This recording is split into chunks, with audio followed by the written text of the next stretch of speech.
Is this a motherboard review or a cooler review? Motherboard review or a cooler review? I found some really awesome things to the X870E Aorus Master as I was testing, but sometimes the 9950X3D can be a little ornery, especially if you turn on PBO in terms of cooling and like how does it like a cooler, and like I like a tower cooler because it's not an obscene amount of wattage, but does it work really well?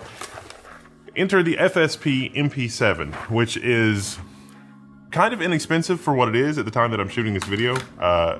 Tariff shenanigans may or may not change that. I don't really know. But this is a modern dual tower CPU cooler, and it turned out shockingly good, like surprisingly good. So let's talk about it.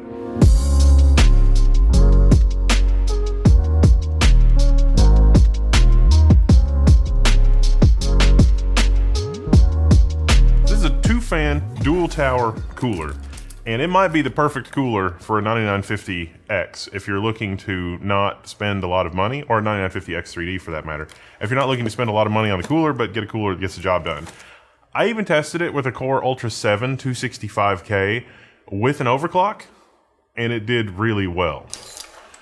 So this kind of thing is normally what we use for our test platform.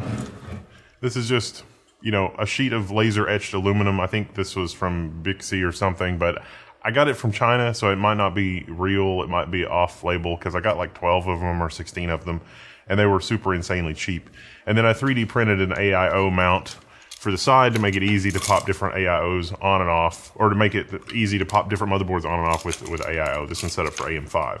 And so this was tested on that, but this was also tested in a case. I mean, this thing is 125 by 123.5 by 153 millimeters, so it'll fit in a lot of cases. And it comes with 220 millimeter fans. It's also really easy to install. Part of the reason that I like these test benches is because I can get coolers that clip on and off AM5 sockets, for example. So it makes it, just the little things that save time are nice. And there are features of this CPU that have little things that save time, which is nice. I set it up on our X870E Aorus Master. Now this motherboard, I mean X870E, it's kind of overkill, and it's sort of strange that you have an X870E motherboard that doesn't have dual X8 slots, but you do have two X16 slots at the bottom, but those are 4 lanes to the chipset, so that's not really part of the CPU. And so it's unusual to see an X870E motherboard that doesn't have dual X8 PCIe 5 slots to the CPU, but this is also one of the more affordable X870E motherboards. At least at the time that I'm doing this video, you know, toss a bunch of dice in the air and, you know, roll the dice because I don't know what the cost is actually going to be.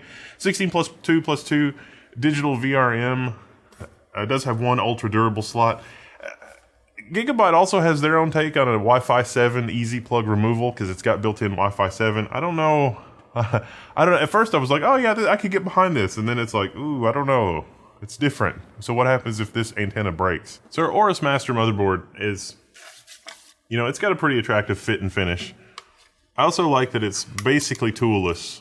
You can pop out the giant heatsink and access your 3 M.2, and then you got the very, very large heatsink for your primary PCIe Gen 5 M.2. You can kind of see what Aorus has done too with the missing quote-unquote PCIe Gen 5 slot. You got 2 Gen 5 M.2 down here. So you can have 8 lanes for your GPU and then 2 Gen 5 M.2 down here, plus your other Gen 5 M.2 up here. So this platform will support 3 Gen 5 M.2. I don't know what advisor keeps telling product designers that people want more M.2 slots when in fact they want more PCIe slots. Like the perfect configuration for this is probably X8, X8, X4, X4. Like a desktop motherboard with 4 PCIe slots would be unheard of. Maybe Gigabyte should do that for like their AI TOPS board or something like that.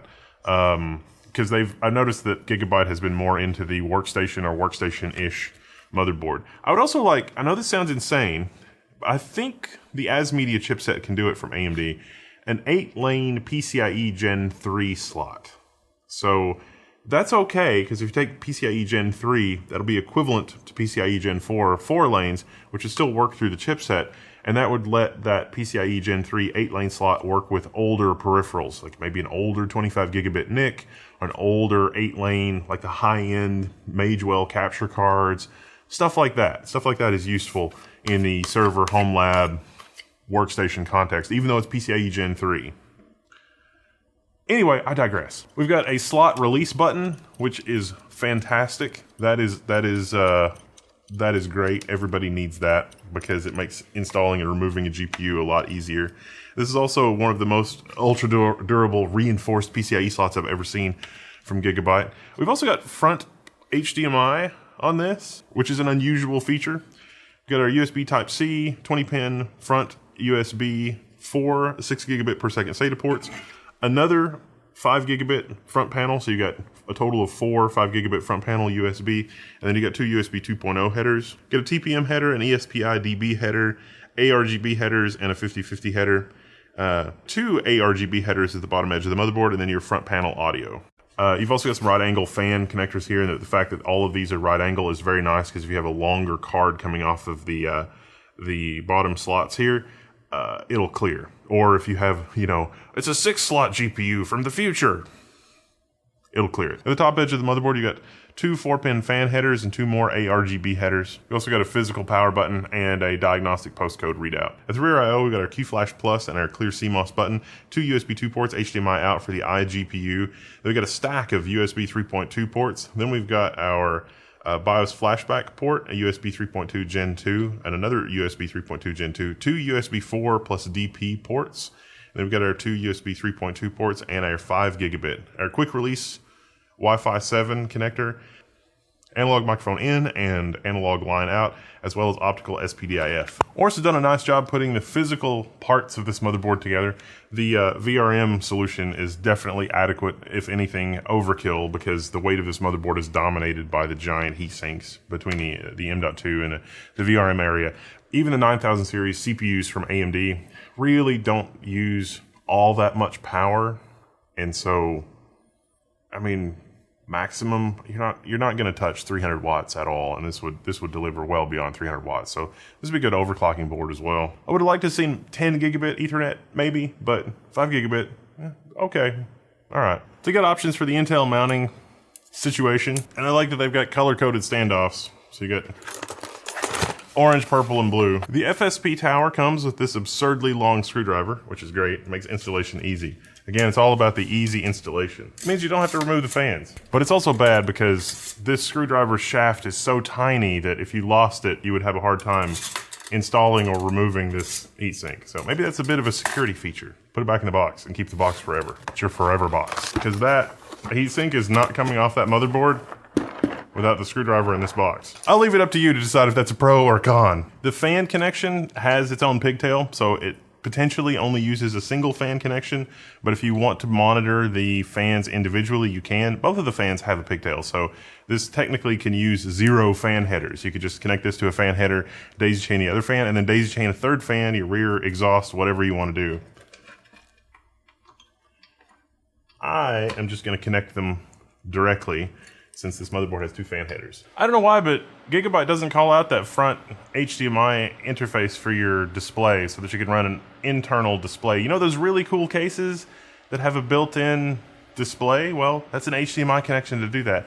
You don't have to use a USB header or have to get a motherboard specifically with like an embedded DisplayPort connector.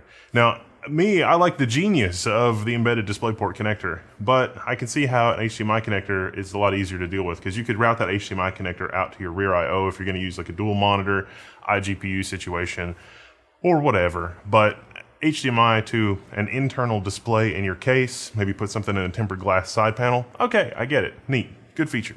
And low cost because probably not lower cost than an embedded DisplayPort connector, but it gives you more display flexibility. So you can start doing your own mods for displays or whatever, and that would be totally fine. And as you can see, both of our FSP fans are ARGB. Woo! All right, let's get this thing booted and do a quick BIOS tour. This is the basic screen, the easy mode screen on the BIOS. Notice that it has this X3D Turbo mode. X3D Turbo mode, I don't recommend. I mean, you could turn it on and experiment with it, and it's fine, but you would be better off if you spent time actually doing the tuning yourself. Like the curve optimizer, especially the curve shaper, is really the fastest way to get a really nice setup here. You can set different things up for quick access. Here is your XMP profile. If you're scared of the BIOS and you just want to turn on your Expo profile or your XMP profile, which is everybody should turn on Expo and XMP. That generally does not cause any stability issues at all, like 99.999% of the time. It's fine. And if you do have a stability issue, you can probably fix it. But if you're scared of everything, you just turn that on. Now, in advanced mode, you've got all the options. And Gigabyte has improved the fit and finish of this quite a bit. They also leave the AMD CBS menu fully unlocked, so you can configure some things in here like ARI support and all port eCRC. Sometimes, and advanced error reporting, sometimes you will have to set these things to not supported, especially if you have older firmware on a Samsung NVMe drive, especially like the 970, and to a lesser extent the 980. If you see this kind of problem, like AER problems or Windows errors in your event log, update the firmware on your Samsung, and then only after that you can deal with this. But I have seen some error reporting from like the Crucial T705s we use, so these options have to do with that. IOMMU on is good if you're going to do IOMMU separation stuff on Linux, but since this doesn't have a lot of PCIe slots for that, this is maybe not the best board to use for like a dual GPU situation, unless you're going to use iGPU plus DGPU for your virtualization. But if that all sounds crazy, like I'm just using some made up words, that's another thing that you can learn about in the forum. It's a lot of fun. The graphics configuration here, you can also do DGPU only mode, which will disable both of those HDMI ports. So there's a lot of stuff here. The other thing that I was looking for was bifurcation support. Something in here to configure, what we're working with as far as that X16 slot. You do have the X16 slot length width, and the X4, you can run up to Gen 4, and the length, this one here, you can run up to Gen 3. So those two X16 slots at the bottom are X4 electrical, and one of them is Gen 4, and one of them is Gen 3. PCIe ASPM is also disabled by default. This is power management on PCIe. It's good and bad. It's a trade-off. Disabled is probably the least technical support headache, but enabled can save you a little bit of power. You can also decide whether or not you want the LEDs to be on or off, depending on the system state. Some people don't like that the LEDs are on when the system is sleeping. That'll let you control that. Without direct control of the PCIe X16 slot, you couldn't put, say, a dual port M.2 adapter in there. You're pretty much relegated to dual PCIe Gen 5 plus X8 to the GPU, or X16 to the GPU, and nothing in those bottom two PCIe Gen 5. Definitely use the PCIe Gen 5 above the GPU first. And here's a little bit more of an explanation about the X3D Turbo mode. It basically just disables a CCD. But you don't need that anymore, and this is not like, no. Like that shouldn't be an easy mode, because it's a trap for easy mode people, but it won't matter unless you've got the 9950 X3D or the 9900 X3D anyway. So overall, Gigabyte has made some significant improvements to the fit and finish of their BIOS. I like the advanced modes. They're not really missing any features other than being able to run an X4 breakout card in the X16 slot, which I don't think anybody would actually do. Somebody could run an X8 breakout cable in the X16 slot, I suppose, for high-end build or something like that, which means that you wouldn't be able to use your 2 Gen 5 M.2 underneath the heatsink. But there's not really a BIOS option to configure that, at least in this version of the BIOS. Now, cooler performance.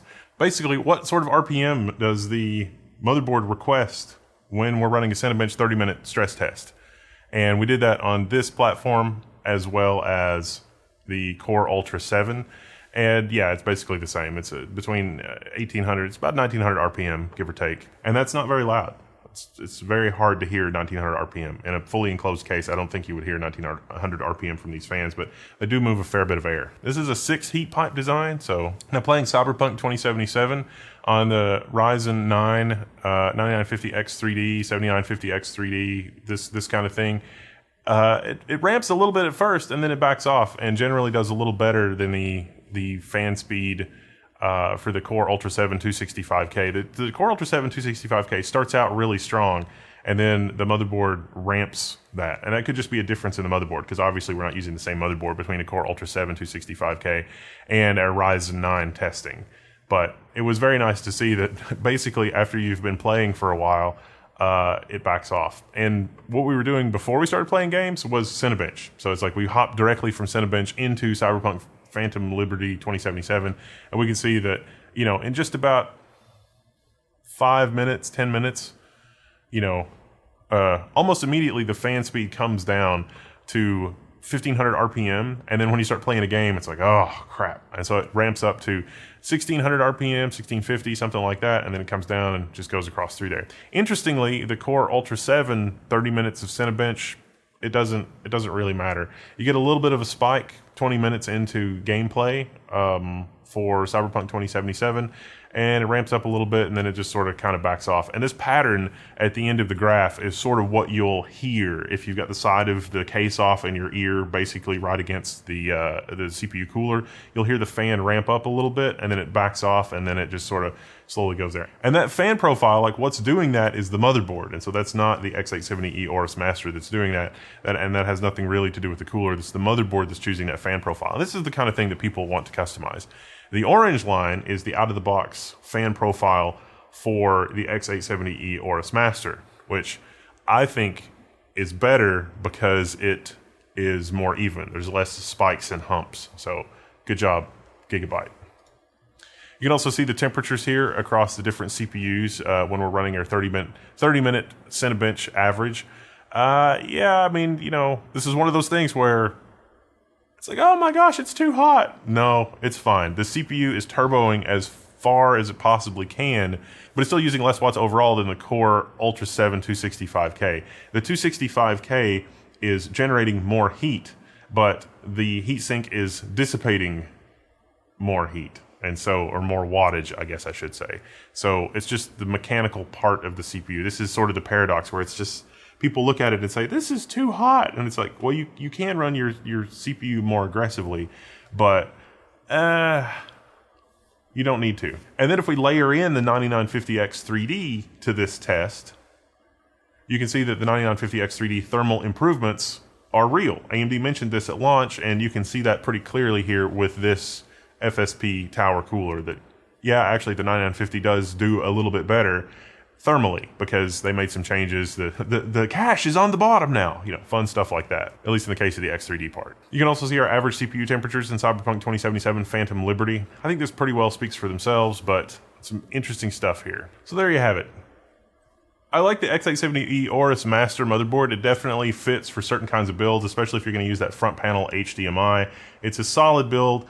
Memory compatibility, memory stability, DDR5 7200, our G-Skill kit, that worked fine. DDR5 8000, our other G-Skill kit, that also worked fine. It's still the case that the sweet spot is DDR5 6000, and a CL28 kit is the sweet spot for this platform. I also tried a CL26 DDR5 6000 kit with this platform with the non-X3D CPU, and there really wasn't a lot of difference between CL26 and CL28, but there is a bigger difference between CL28 and 30 and 32, especially if you have a non-X3D processor. If you have an X3D processor, DDR5 6000, CL30 or 32 mostly doesn't make a huge difference. If you wanted to make X3D look much worse than it is, you can set the CL timing to be something absurd, and then your 1% lows will get terrible. And for some reason, there are some people out there that will spread misinformation and be like, oh, the 1% lows are terrible because they set the CL1 latency to like 50, which, you know, the computer, it starts having trouble posting. But that's insane. CL28, DDR5 6000, 1-to-1 Infinity Fabric, that's great. DDR5 8000, you can get, you know, that's, even though it's running asynchronously, you can claw back a lot of that performance. And that on an X3D, you're really just improving your 1% lows, but it's a little bit of a headache and a lot of hoops to jump through to do that. And I don't really know that it's worth it even for a daily driver, even like a mixed use case with like workstation and gaming. I don't really know. The FSP 7 is a standout here because it is so inexpensive and yet so competent. And look, there's nothing on it that will break. I mean, it's a tower cooler with 6 heat pipes that's not absurdly big, and it gets the job done for both Intel up to 280 watts and AMD, which is never going to touch 280 watts. So what's not to like? And Model Level 1 has been a quick look at the X870E Aorus Master and the FSP 7 tower cooler cooling this contraption. I'm pretty happy with it. I'm signing out. You can find me in the Level 1 forums, and I'll see you there.